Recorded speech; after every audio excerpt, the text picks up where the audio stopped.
Assalamualaikum warahmatullahi wabarakatuh. Apa kabar? Kembali berjumpa dengan saya Her Subenarif dari Forum News Network.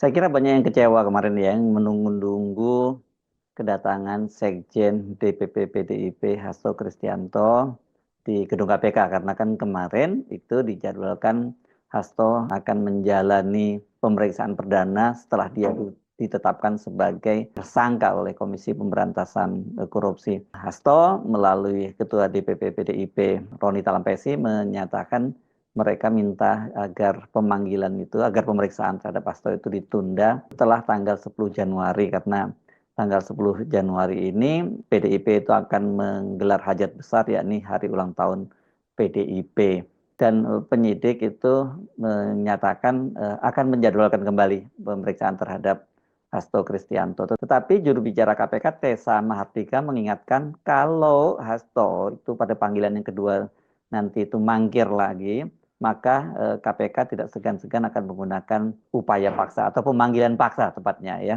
Kemarin itu sebenarnya banyak yang menunggu-nunggu ya pemeriksaan Hasto atau kedatangan Hasto tepatnya gitu karena ini kemudian jadi tanda tanya besar apakah setelah diperiksa itu kemarin itu harusnya Hasto itu langsung ditahan. Nah itu sebenarnya yang saya kira juga diantisipasi oleh PDIP ya kalau sampai terjadi seperti itu. Walaupun sebenarnya ini bukan tradisi dari KPK ya dipanggil hari Senin dan kemudian ditahan karena biasanya ada pemanggilan hari Jumat dan kemudian langsung ditahan. Tapi kan ini era kepemimpinannya beda. Saya kira pemimpin yang baru, pimpinan KPK yang baru mungkin dia juga akan melakukan pendekatan yang berbeda dibandingkan dengan pimpinan KPK sebelumnya. Nah, mengapa bagi PDIP ini penting diantisipasi, perlu diantisipasi, jangan sampai kemudian ternyata Hasto kalau kemarin datang ke memenuhi panggilan KPK dan kemudian langsung ditahan, karena bagaimanapun juga posisi Hasto itu sebagai sekretaris jenderal, ini tentu saja dia memegang peran yang krusial dalam persiapan hari ulang tahun PDIP. Apalagi di tengah situasi yang seperti sekarang ini tentu saja penting untuk meyakinkan kepada para kader bahwa PDIP itu masih tegak berdiri gitu dan masih bisa merayakan hari ulang tahun mereka itu dengan kepala tegak gitu ya. Nah, kalau kemudian Hasto itu ditahan, ya saya kira ini bisa merusak mood gitu, bahkan moral dari PDIP terutama kalangan kader. Karena kalau sekjennya saja bisa ditahan, nah ini kan tinggal menunggu yang lainnya. Karena banyak juga nih kasus-kasus yang melibatkan para kader PDIP tapi sampai sekarang masih menggantung gitu. Dan itu semua kasusnya ada di KPK.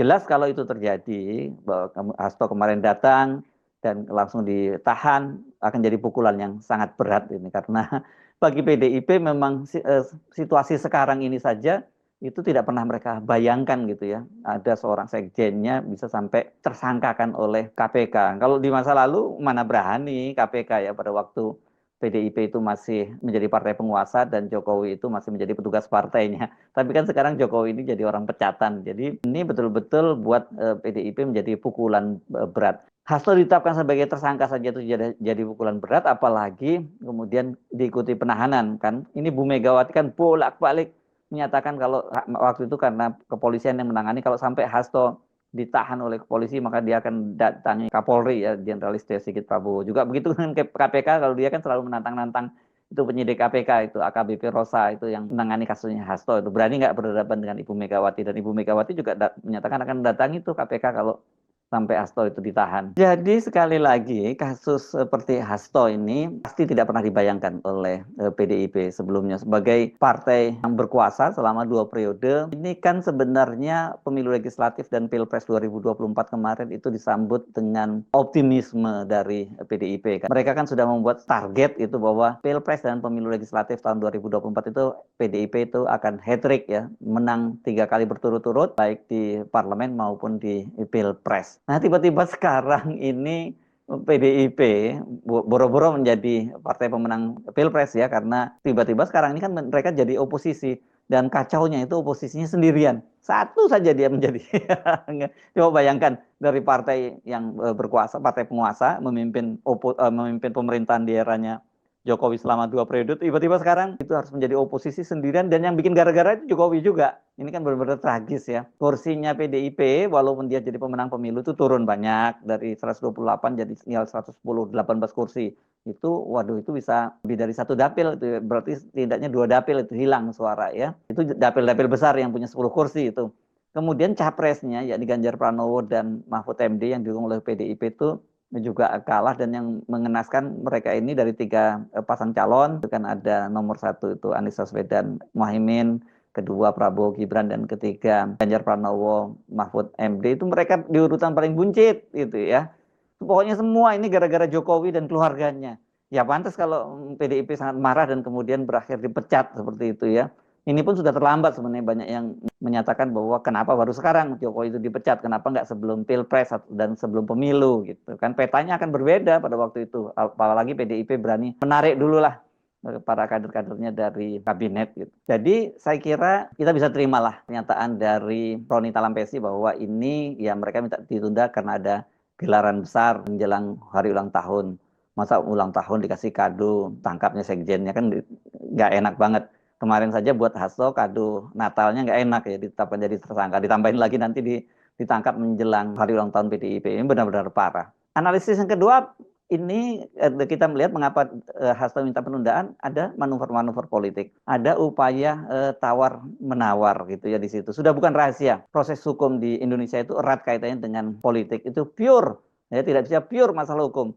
Kalau dengan penguasa itu urusannya dengan politik, kalau dengan para koruptor ya urusannya ada duit gede. Itu aja rumus baku di penegakan hukum di Indonesia. Dugaan ada manuver politik di balik penundaan itu, atau ada bargaining politik, itu kan muncul karena Hasto itu dia seperti dikatakan oleh Guntur Romli dan Koni Takudi ini, dia punya video dan dokumen rahasia. Ya, jadi kalau menurut Guntur Romli yang dia mengaku dia sudah melihat video-video yang dikoleksi oleh Hasto, itu katanya berkaitan dengan data-data keluarganya Jokowi, para petinggi negara, dan juga kasus kriminalisasi Anies. Dan karena itu kata dia kalau ini dibongkar maka daya ledaknya tinggi, daya ledaknya sangat tinggi. Sementara dari si dokumen rahasia yang dikatakan Koni itu sudah didaftarkan di notaris di Rusia, tempat sekarang dia tinggal, itu kalau dimunculkan bisa jadi bom waktu.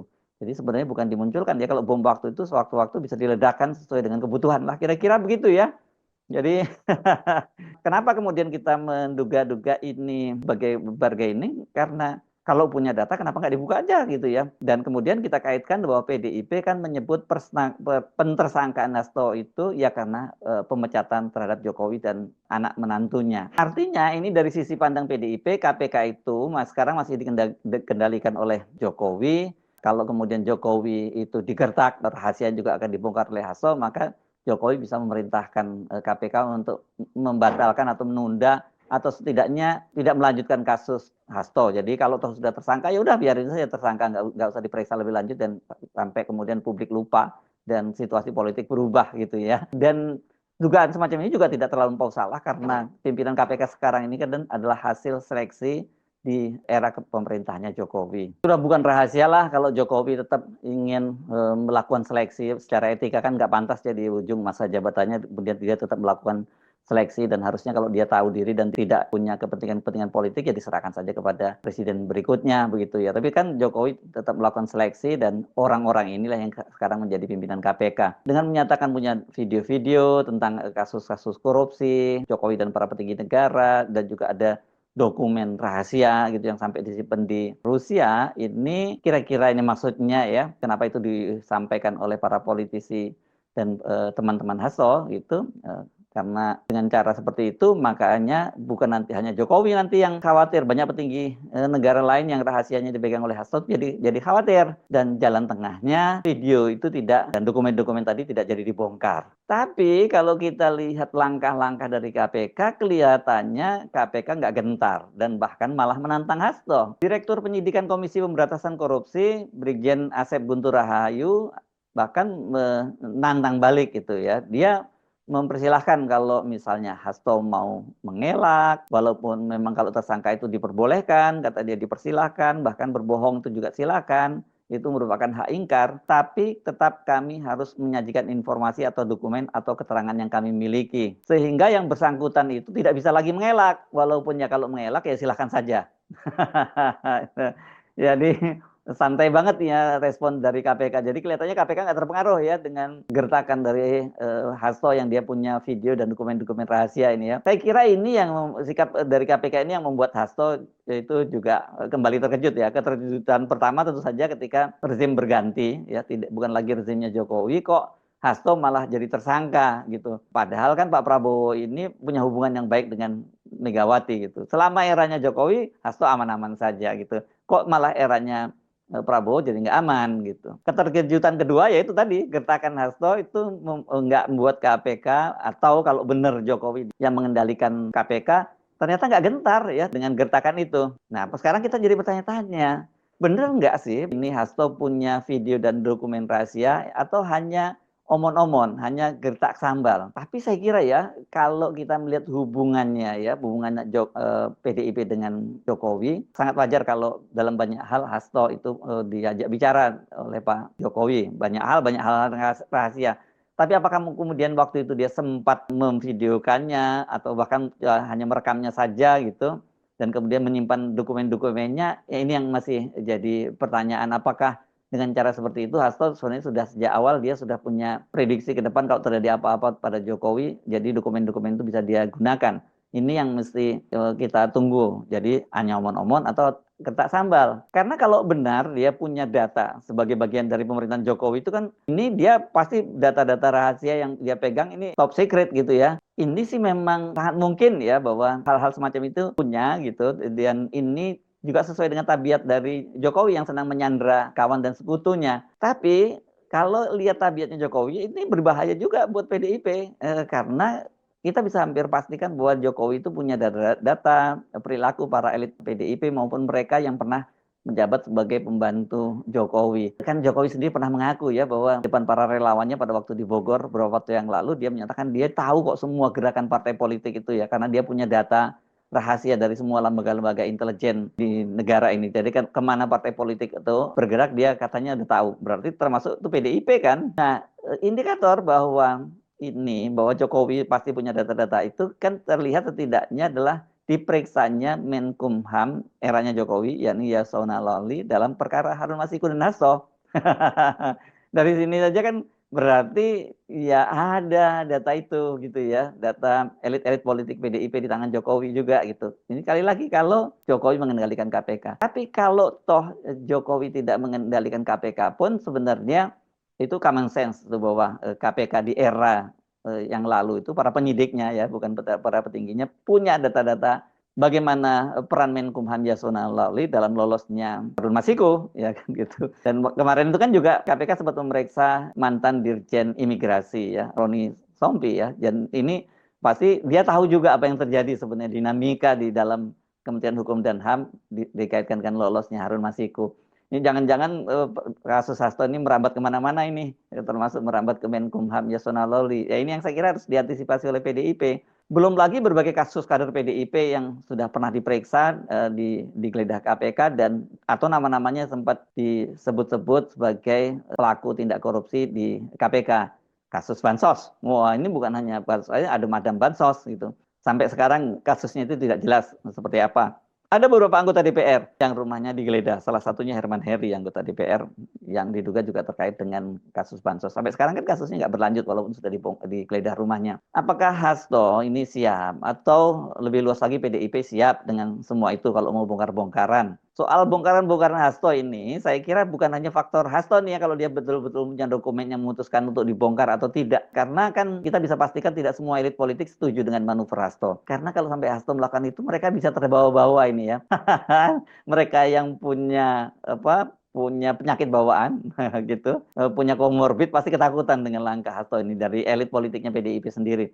Karena itu kita tahu kemudian di PDIP itu ada dua faksi, tidak hanya faksi yang konfrontatif terhadap Jokowi, keras betul itu, ini faksinya adalah faksinya Hasto gitu, dan ada faksi yang kompromis di PDIP. Faksi kompromis itu juga ini nggak main-main, karena Puan Maharani itu terlihat di situ adalah faksi yang kompromis terhadap Jokowi, nggak mau konfrontatif lah terhadap Jokowi. Ada apa di balik itu semua? Saya kira itu perlu dijawab secara hukum ya, karena kalau nggak nanti itu lebih pada melanggar azas presumption of innocence. Tapi nama Puan, nama suaminya juga sering seringkali disebut-sebut. Nah, soal ini yang saya kira harus dihitung Hasto. Sebab ya kalau dia benar punya data gitu dan berupa video maupun dokumen, sementara KPK tetap maju terus mentersangkakan Hasto, berarti kan KPK ini nggak ada urusannya dengan dokumen-dokumen itu. Nggak bisa dia dikertak dengan dokumen dan video rahasia itu gitu. Malah bagi KPK kalau benar Hasto itu buka-bukaan yang ditunggu-tunggu kan gitu.